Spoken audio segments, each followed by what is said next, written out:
Bonjour, bonsoir, ça dépend. Il y a Bissika, Bozu, Libakou, Yakolanda, Bisso, partout dans le monde entier. Abonnez à Bisso, Nyonso, Yamatom TV officiel, Oyongonga, Tolakisana, abonnez à Bisso, émission à Bango, Obalinga, Makasi, Mpoasa.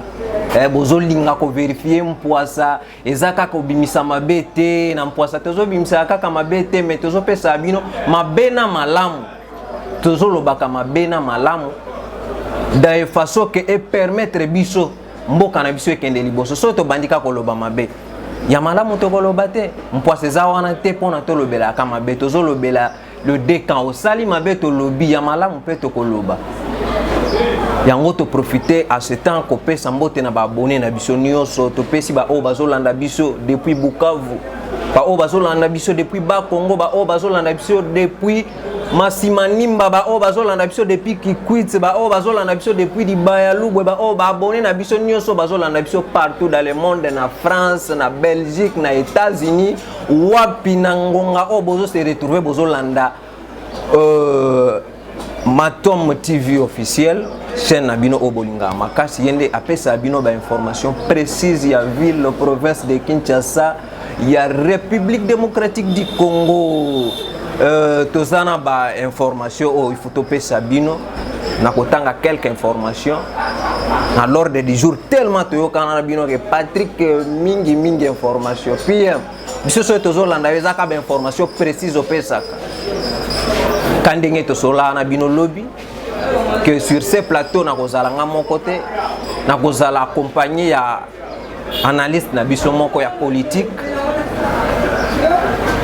aïbsa biso déjà ki akozala et puis toujours se pela makasi po aye à respecter ta azana biso ao ana tanato yambaye na kopesa mbote na réalisateur na biso le grand 3 fois mobali yende na lobi bongo directement na se retrouver kuna na ebi ke maman de maman ma journaliste que j'aime beaucoup Laura yepe ma solo bebe azoko bakaka lobi yepe akotika preste bino so boyi bosali mokili na bino wana nde liloba na ibo etalinga te mama Laura yo sala nde musala kitoko tozo féliciter ne misala o bozo sala koloba na munoko ebele te sala nde musala ba mona sala musala neti ba o mususu bazo sala misala na bango ba profiter pe ba meka et puis ko préciser musala na yo ozo sala na terrain yo tika mbanga mama Laura zo travailler zo sala tondi maete soko boy biso nde to kondi mai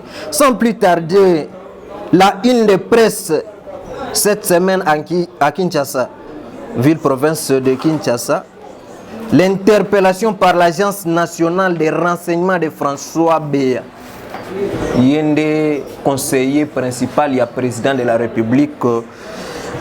Qu'est-ce qu'on dit par François Beya, conseiller spécial du président Tshisekedi en matière de sécurité? C'est le sujet qui prédominait dans les journaux tout au long de la semaine. 72 heures, le président de la République sort de son silence. Les enquêteurs disposent les indices sérieux. C'est à la une du journal de la présidentielle. Le quotidien quinois assure que la situation est sous contrôle. Écrit. Et contrairement aux spéculations et d'autres informations destillées sur les réseaux sociaux, babone eza esengo kovanda des fois na République démocratique du Congo et puis mutunyo sazolinga apes information quand na temps vouli na ye selon ye oya yebi alingi kaka aloba, c'est pas un problème. Histoire ya messé il y a conseiller en matière de sécurité à président de la République baboy ke bino bolo bayango te na volonté na bino kandenge bozoyo kango ndenge bino bozolo belango eza kitoko te to pesa ba information précise neti kaka chaîne na biso Matom TV officiel ndenga pesa ba information soka za information ta lobaka te et puis to kende na information na biso en RDC. Des anciens délinquants reconvertis intègrent le rang du service national. Wanande information pena SCP lisingai. Totangango Mpena Mozindo Ilingelo Banini. Aux environs de 200 anciens délinquants arrêtés depuis les nombreux mois, puis réglés à Kanyamaka CC, les provinces de Olomami issues de l'ancien Katanga, pour leur rééducation et réinsertion communautaire ont achevé leur cursus. Ils ont intégré les rangs du service national, une branche de l'armée chargée des activités agricoles. Ces services qui relèvent de la présidence congolaise accueillent depuis aux environs de 2 ans des Koulouna arrêtés à Kinshasa dans des opérations de police.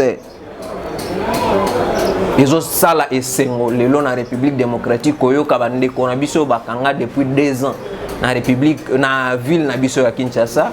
Le lo bazo zonge la biso bazo zonga na mabota na bango na rang social donc ba bongwani.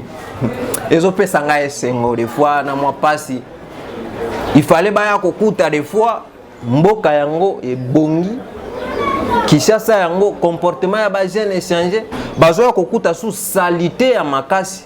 Est-ce que bango bakozonge la kope wana te po mingi so totuni bango ezala kaka pasi mais pasi yango ti sikona no esilité pasi eza kaka bango bazongi bazozonga. Est-ce que bakozonga na buzo ba wana te toyebi te.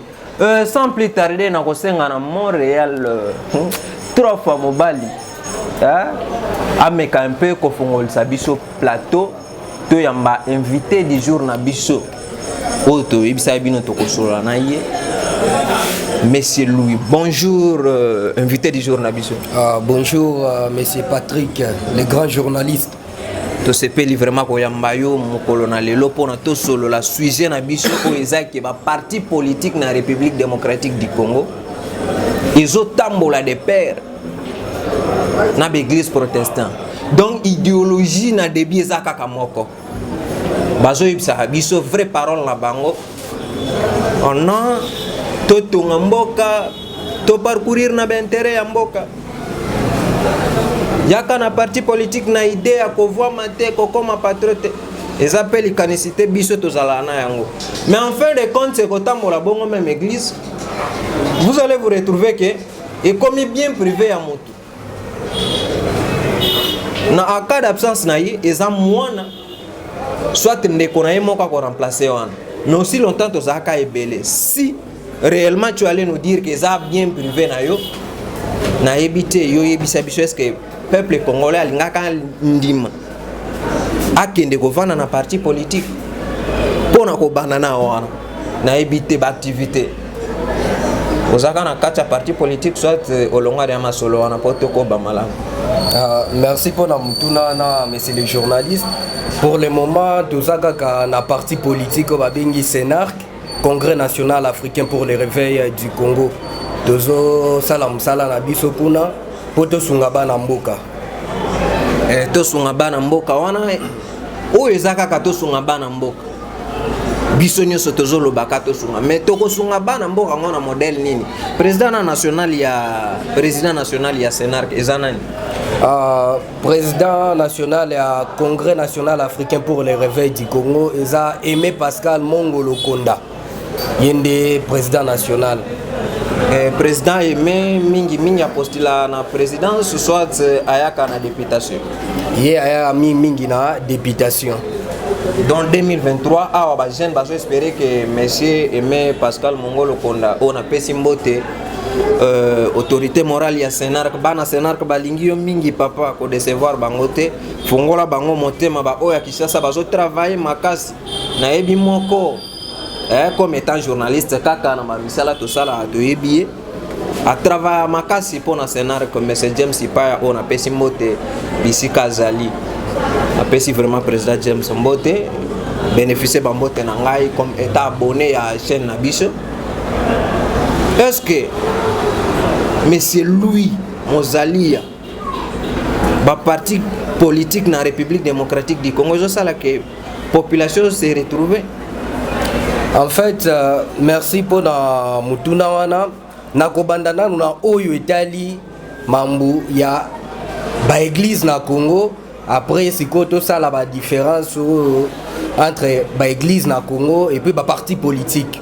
En fait, pour le moment mutunyo soit comme le ba parti politique ba église de réveil et combien belé. Mon frère nazo ebiso eloko soki ba église ezosala musala na bango malamu soki ba église etiki ba système na bango okozwa lelo nzamba akopambolo lobby je crois ekozala sujet te mais pour le moment comme sujet na ba télévision parce que ba église va musala na bango bien te et comme kaka okopambwama lobby olokota mbongo boyena boy. C'est pour cela pas tozana église te awa tozana na makamba pa yango nde na bandi wana après na ochango na parti politique parce que ezotambola des pères quoi ozomona ezotambola neti ndenge moko na bandi na wana après na osukisa na parti politique ozomona yango nde tosenga ba église ete ya liloba ya nzambe na ndenge esengeli balakisa bato nzela ya nzambe to changer to bongwana mais na makambo etali parti politique. Mais c'est les journalistes, bah parti politique est comme belé. Pour le moment, la RDC compte plus de 400 partis politiques. Maintenant, la question à se poser. Bah parti politique wana izo uta wapi et puis nani azo autorisé makambwana.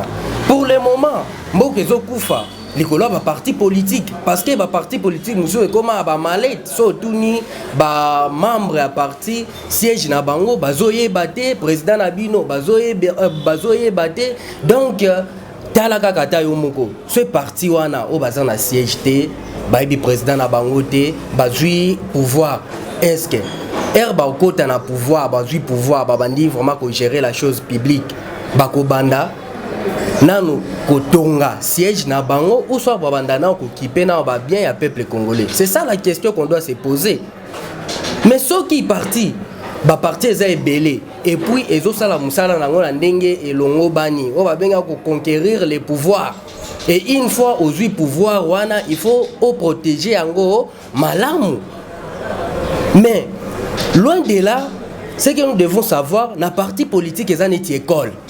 École bazo former bato bako gérer la chose publique bato yo bazo tombola école et puis na ba formation parti politique a pesaka nde okobando mona ke mboke ezo changer tito koma na développement mais parti politique ozotuna ata membre moko parti idéologie na bino eza nini o lobby photo marché poto zwa eloko tel et après kozwa bafandi donc par là nanu idéologie pe ba parti politique ekomi kobunga yango nde soki ba parti politique ekoti musala ya bien bazotangisa ba jeune ba formation comment ko gérer chose publique basala kabo ero kota na comment se comporter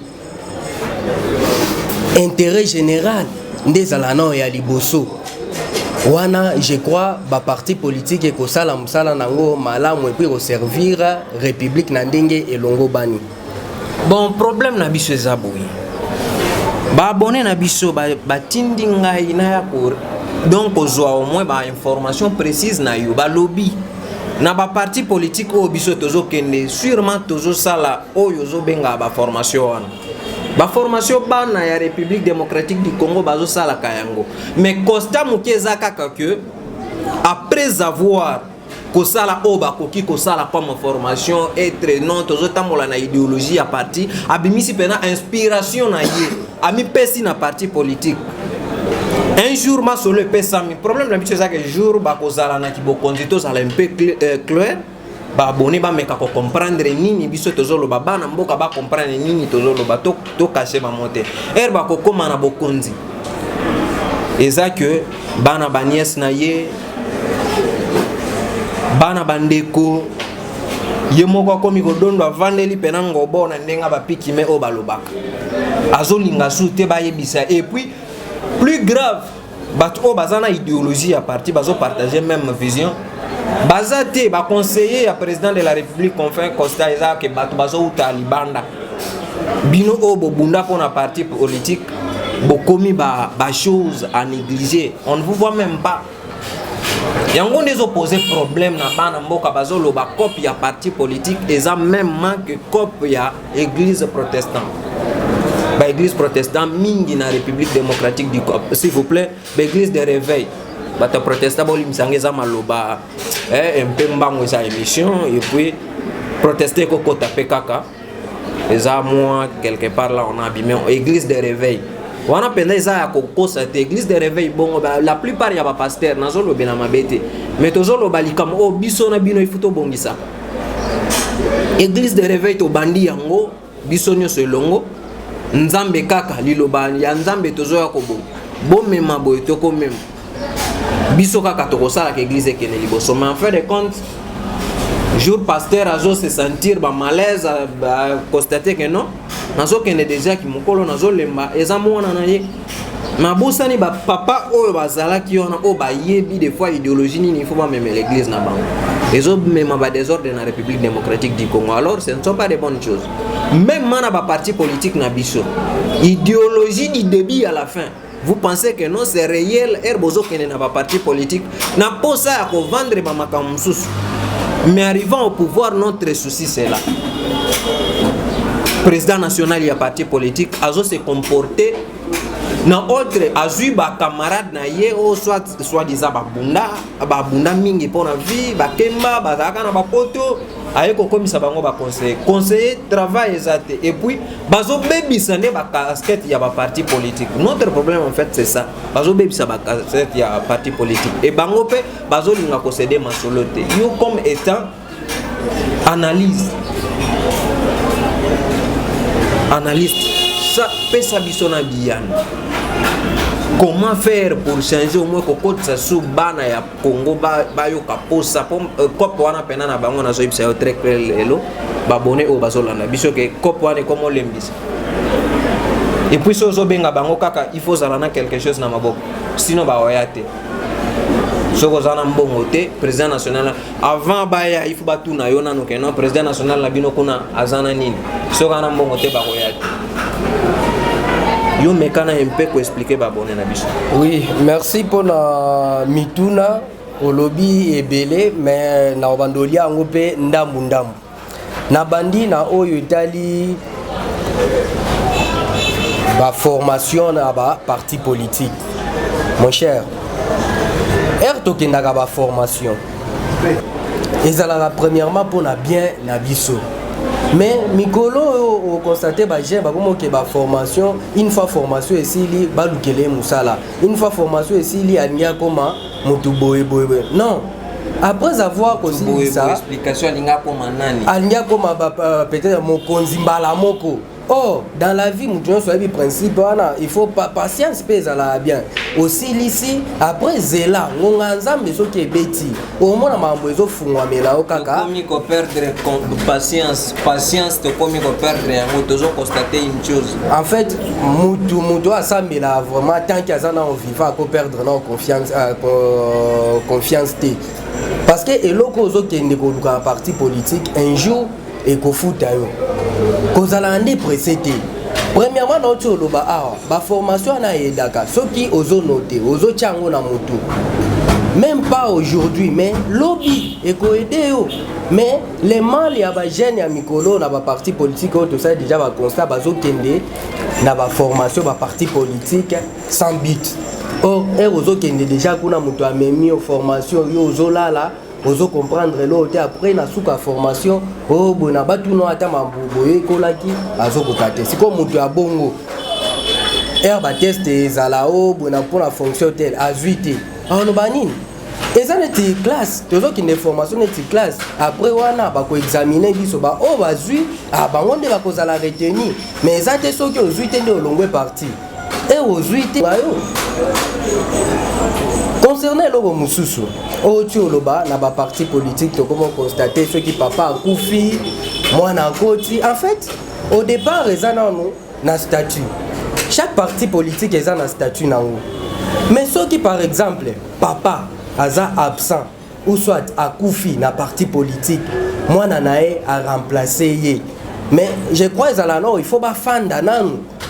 assemblée générale bafandi soit bamoni ke mwana ou soit muto bachana aza compétent nyonso il faut ileka na ndenge ko respecter mibeko ya parti soit ba respecter mibeko ya parti et que mwana ko twana je ne vois pas nani côté toko lo ba au problème bona boy à condition de batu ba se retrouver à condition que a respecter oyo nani statut et lobby mais soki azo respecter mambu statut et lobby mabe eza wapi nazongi lisusu na côté mususu otunaki tokomi omona bato mususu président komo benga bato oyo bauti poto bazala pembeni na ye tout consort mais mon cher tant que bato wana baza bacongolais abengi bango boya totonga ekolo mabe eza wapi?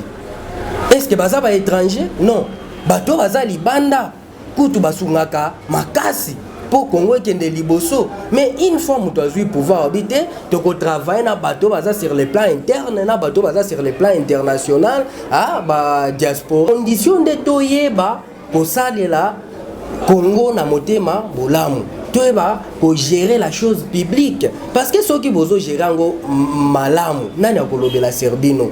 Mais soki bozo salela ngo na ndenge ya mabe, bobosani ba intérêt général, bobosani peuple. Wanande mutu nyonso lobelango mais soki bozo ke na idéologie a bien bozo sunga peuple mambozo kende liboso nga no mona mabete monsieur les journalistes. Merci beaucoup Bolandi. Ba analyse ya monsieur Louis Mimbengu moko ya parti politique Senark Oto Ibsa Kabino. Ba analyse wana nyonso ezobimana ye esali biso esengo koyoka ye koloba mamu ya boy. Et puis c'est rare komona ba jeune leader koleka na média et puis ko s'exprimer na mungongo pe ya makasi boy. Mais quelque part na lingi na ebanano avant na kende na o na lingi na simbana eti bombe poto zo kota na bombe. Senark eza parti politique allié na IDPS soit Senark eza na ngamu ya opposition Martin Fayulu na Félix Tshisekedi. En fait pour plus de précision, parti politique au babengi Senark, Congrès national africain pour le réveil du Congo, Tozana Union sacrée. Tozana Union sacrée. Nous travaillons en collaboration avec le chef de l'État, la vision, nous soutenons la vision du chef de l'État. Donc, Tozawana. Pour Mboka Ikende Liboso. Pour Nako, Tumba Mboka Te.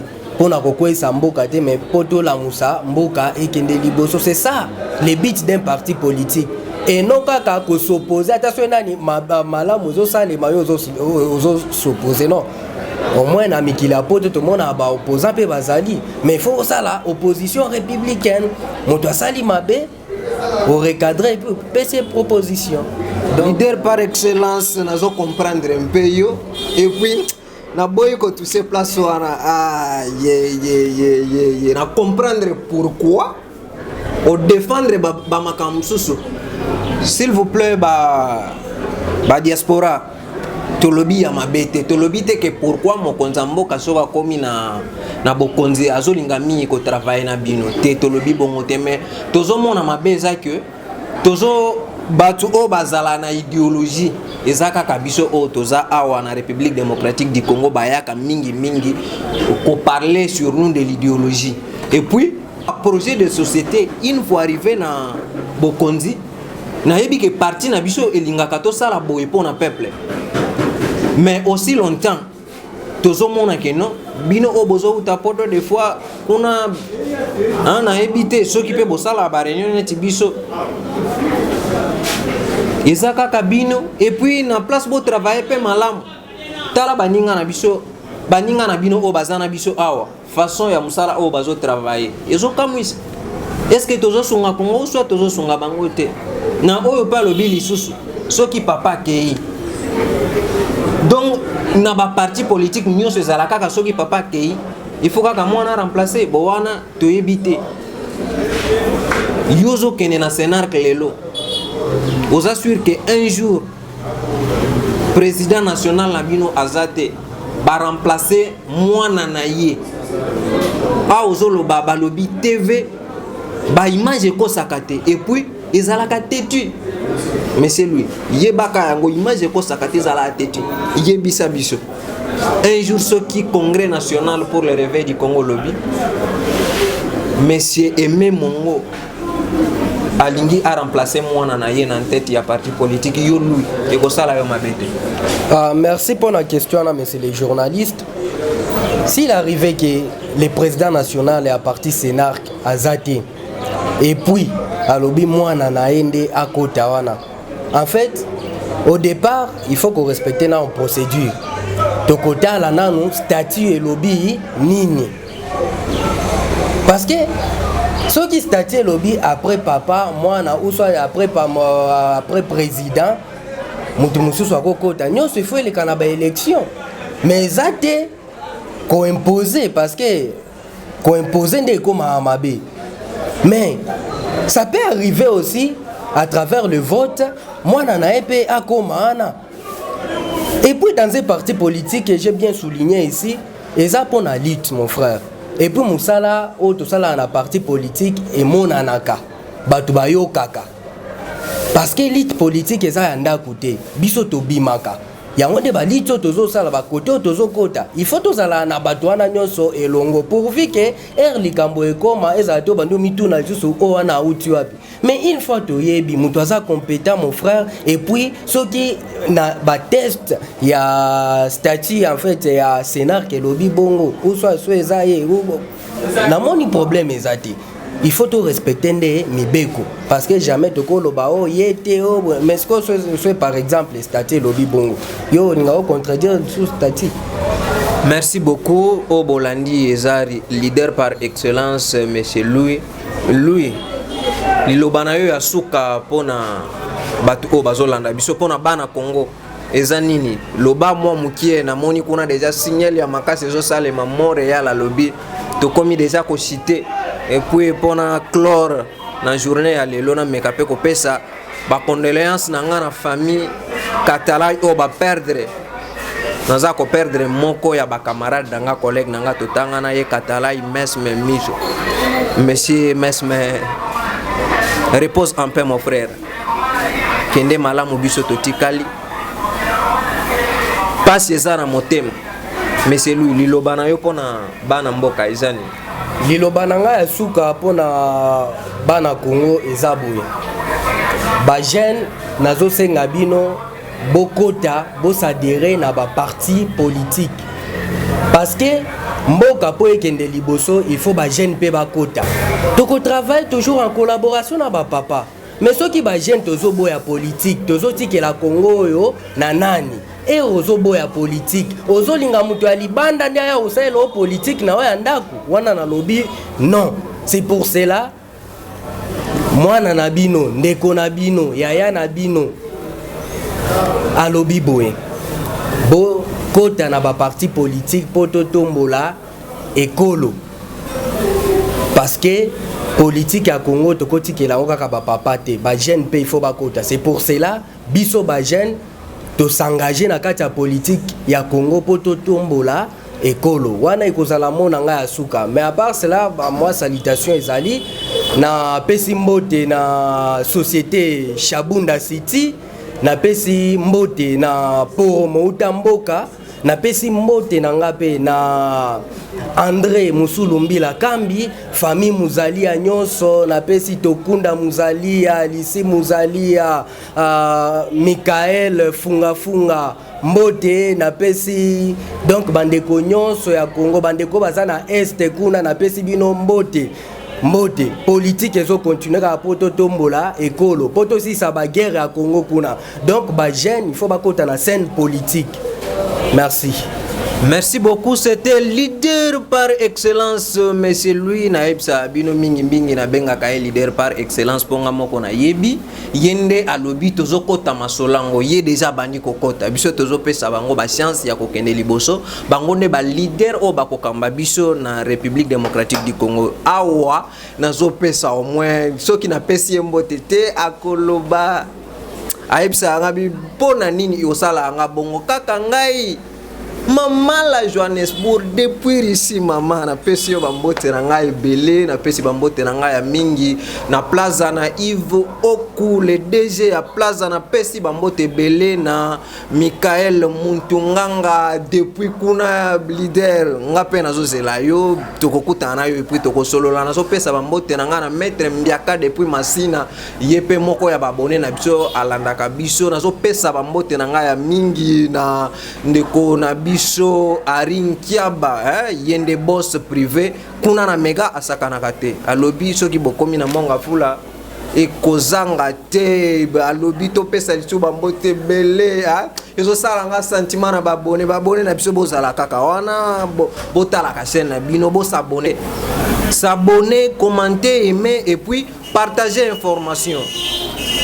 Et puis nabakisi lisusu bana ngaba na pesi bino nyonso mbote na moni baki kozanga te bana ngaba do wana vraiment chef na ngai ngaba vraiment oyebi ngaba ndezo soutenir biso toza parmi ba jeunes bazo sala mambuke ngabe kende liboso tozo pesa ba jeunes misala bakoti boena boe c'est ça tolingi vraiment ba chômeur baza ebele na ngaba te c'est pour cela pesi bana ngaba nyonso mbote wana na moni Mavdi collection na moni Brino Tuzo Kapaya na pesi bino nyonso mbote baza ngaba bozala à l'aise la lutte continue. Merci beaucoup, merci beaucoup, merci beaucoup. Maman Laura soki na lobite wana mama mukambite akabaka yaka alobi ozana posa koleka na presse asala yo apesa yo ba forme ya kitoko ayebisa yo ndenge nini basala Maman Laura soko l'équipe na Matom TV officiel okozwa contact na ye plus facile bokokuta na ye bosala émission c'est une journaliste qui parle trop elle parle beaucoup na yebite so okoka wana ne maman de maman réalisateur et puis monteur azaka kamoko the best trois femmes ba ye kutu masolo oyo ezapo na ye yepe na profiter ko pesa e bambote et puis nazo pesa bambote na ngana bino nyonso ba o ba yo quitter à la prochaine occasion ba joyeux anniversaire na bana République démocratique nyonso o bazo fêter et fête ya Saint-Valentin e koyinda na ebite soki na kozala kaka na monsieur Louis